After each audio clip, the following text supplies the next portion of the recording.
Blanche Monnier, seorang gadis cantik yang berasal dari kalangan aristokrat Prancis, tiba-tiba menghilang saat ia berusia 25 tahun. Tetangga dan teman-temannya tidak ada yang tahu keberadaannya. Kabar yang beredar, ia pergi meninggalkan kotanya untuk memulai hidup yang baru.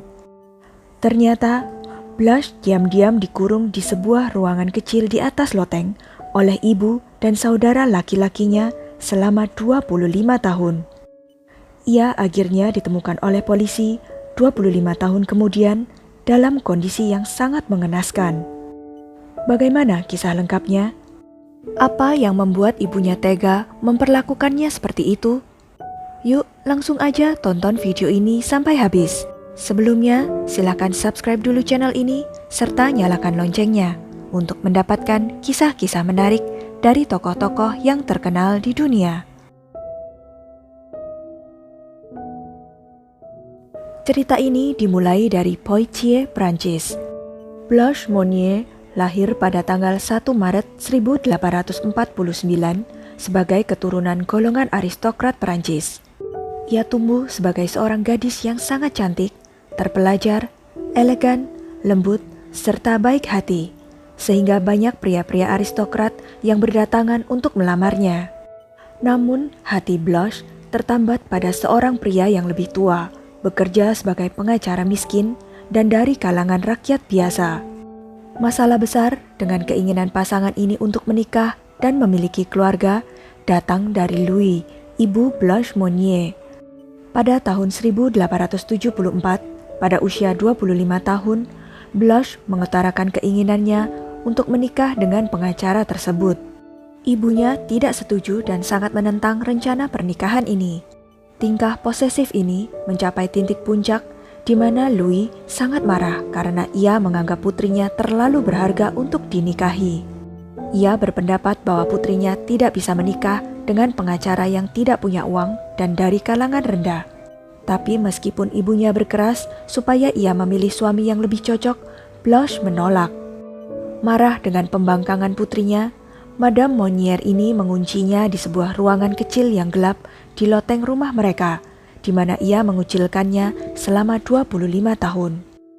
Blanche diketahui menghilang pada tahun 1875. Tak satu pun dari teman-temannya tahu di mana ia berada. Setelah beberapa saat, semua orang menjadi yakin bahwa sangat mungkin ia melarikan diri untuk memulai hidup baru di kota lain. Louis Monnier dan saudara laki-laki Blanche, Marcel Monnier, berpura-pura berduka untuknya selama beberapa waktu. Tetapi kemudian mereka melanjutkan kehidupan sehari-hari mereka, meskipun sebenarnya mereka menyembunyikan rahasia yang mengerikan. Tahun-tahun datang dan pergi, tetapi Blanche menolak untuk menyerah. Bahkan setelah kekasihnya meninggal, ia tetap terkunci di kamar kecilnya.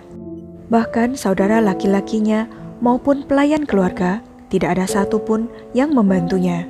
Di kemudian hari, saat penyelidikan berlangsung, mereka mengklaim bahwa mereka terlalu takut pada Madame Monnier untuk mengambil resiko tersebut.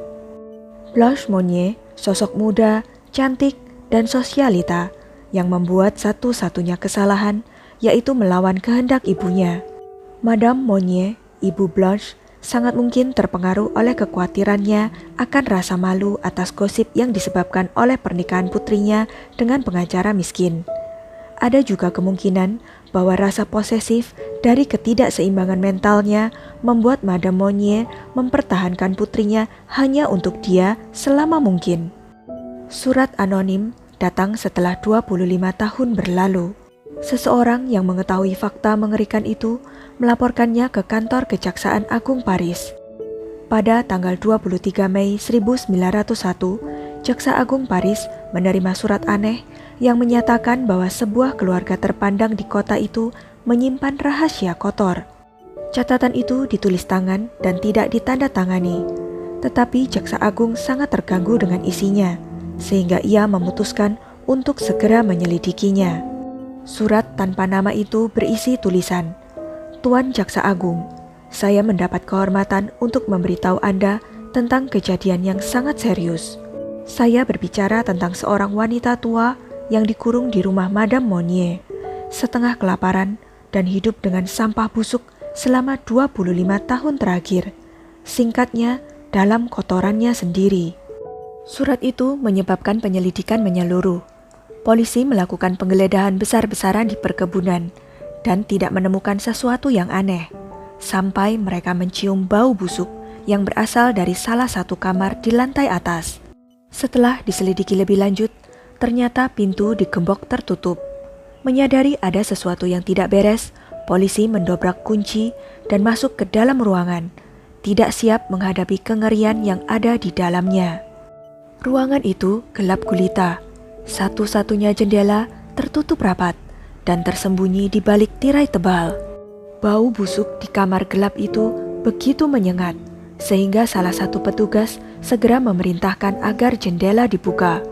Saat sinar matahari masuk, para polisi melihat bahwa bau yang sangat menyengat itu disebabkan oleh sisa-sisa makanan yang membusuk yang berserakan di lantai di sekitar tempat tidur, di mana seorang wanita kurus kering, hampir seperti mayat, dirantai.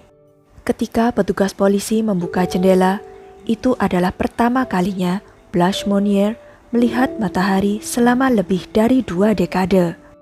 Ia telah dibiarkan tidak mengenakan pakaian apapun dan dirantai ke tempat tidurnya sejak saat ia menghilang secara misterius 25 tahun sebelumnya. Ia bahkan tidak bisa bangun untuk buang air kecil. Badannya ditutupi oleh kotorannya sendiri dan dikelilingi oleh berbagai serangga yang telah terpikat oleh sisa-sisa makanan dan kotoran yang membusuk. Seorang polisi menggambarkan kondisi Blanche saat ditemukan. Wanita malang itu tanpa sehelai kain pun yang menutupi tubuhnya, terbaring di atas kasur jerami busuk. Di sekelilingnya terbentuk semacam kerak yang terbuat dari kotoran, potongan daging, sayuran, ikan, dan roti busuk. Kami juga melihat cangkang tiram dan serangga berkeliaran di tempat tidurnya. Udaranya sangat tidak bisa dihirup.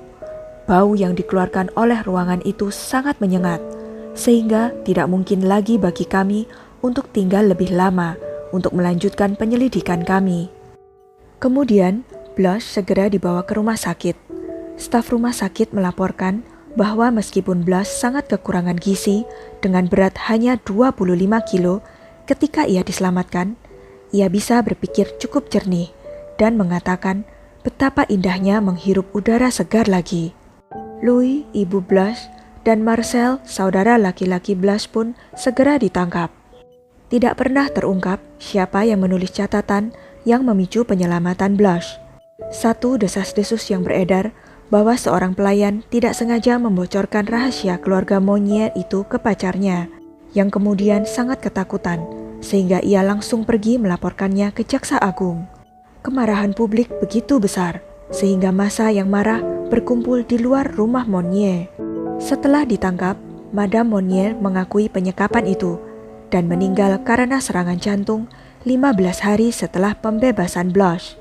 Sedangkan saudara laki-lakinya, Marcel Monnier, meskipun awalnya dijatuhi hukuman 15 bulan penjara, tapi di tingkat banding akhirnya dibebaskan. Ia dianggap tidak mampu secara mental, dan meskipun hakim mengkritik pilihannya karena tidak berusaha menyelamatkan saudaranya, mereka menemukan bahwa mereka tidak bisa menghukumnya karena tidak ada aturan yang tertera dalam undang-undang pada waktu itu tentang kewajiban untuk menyelamatkan. Ia kemudian dibebaskan dengan klaimnya bahwa Blanche bisa meninggalkan ruangan kapan saja, tetapi ia memilih untuk tidak melakukannya. Setelah dibebaskan dari ruang sempit itu, Blanche terus mengalami masalah kesehatan mental. Ia didiagnosis dengan berbagai gangguan, termasuk anoreksia nervosa, skizofrenia, eksibisionisme, dan koprofilia.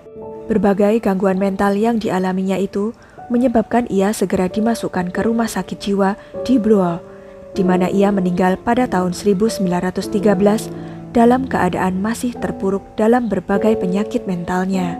Sebuah cerita yang mengerikan, hampir tidak bisa dipercaya, tapi sayangnya benar. Setega itukah seorang ibu memperlakukan putrinya? Blanche kehilangan masa mudanya, cintanya, kewarasannya, segala-galanya dalam hidupnya karena ibunya. Sekian kisah dari Blanche Monnier. Jangan lupa untuk klik like, share, subscribe, dan komen ya. Sampai jumpa lagi di video-video selanjutnya.